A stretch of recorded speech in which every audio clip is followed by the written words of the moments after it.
छत्रपती शिवाजी महाराज आणि राजमाता जिजाऊ यांच्या प्रेरणेतून आम्ही सार्वजनिक जीवनात आलो असून समाज बांधवांच्या पाठिंब्यामुळे सोलापूर महानगरपालिकेत नगरसेवक होण्याची संधी मिळाली आहे, असे प्रतिपादन मराठा समाजातील नूतन नवनिर्वाचित नगरसेवकांनी केले।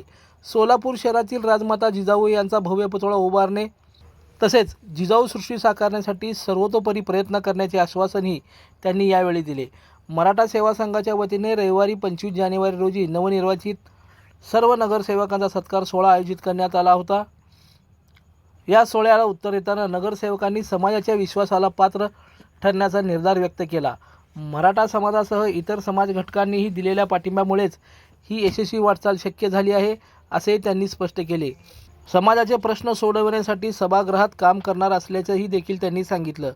शहराचा सर्वांगीण विकास सामाजिक सलोखा जपत काम करणार असून राजमाता जिजाऊ यांच्या विचाराचा वारसा पुढील पिढीपर्यंत पोहोचवण्यासाठी जिजाऊ सृष्टीसारखा प्रेरणादायी उपक्रम महापालिकेत ठोस भूमिका घेण्यात येईल, असे आश्वासन नगरसेवकांनी दिले। मराठा सेवा संघाच्या कार्यालयात झालेल्या कार्यक्रमात प्रारंभी जिजाऊ वंदना घेण्यात आली।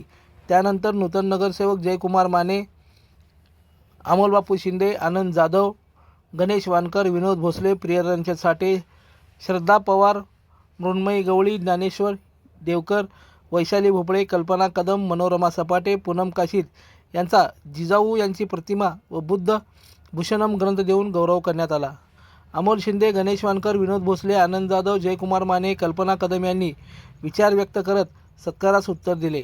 कार्यक्रमाच्या अध्यक्षस्थानी पुणे विभागीय अध्यक्ष प्रशांत पाटील होते। यावेळी दत्ता मुळे, उज्ज्वला साळुंके, सदाशिव पवार, आर.पी. पाटील, प्रकाश नवरे, हनुमंत पवार, नवनाथ चव्हाण, सोमनाथ राऊत, लक्ष्मण महाडिक, दिनकर देशमुख, सचिन चव्हाण, गोवर्धन गुंड, प्रकाश डोंगरे, नितीन जाधव, हनुमंत चव्हाण, नितीन मोहिते, नवनाथ कदम, राम माने, परशुराम पवार, स्वाती पवार, लता ढेरे, अभिंजली जाधव, प्रीती कदम यांची उपस्थिती होती। लाईक करा, कमेंट करा आणि हो सबस्क्राईब करायला विसरू नका।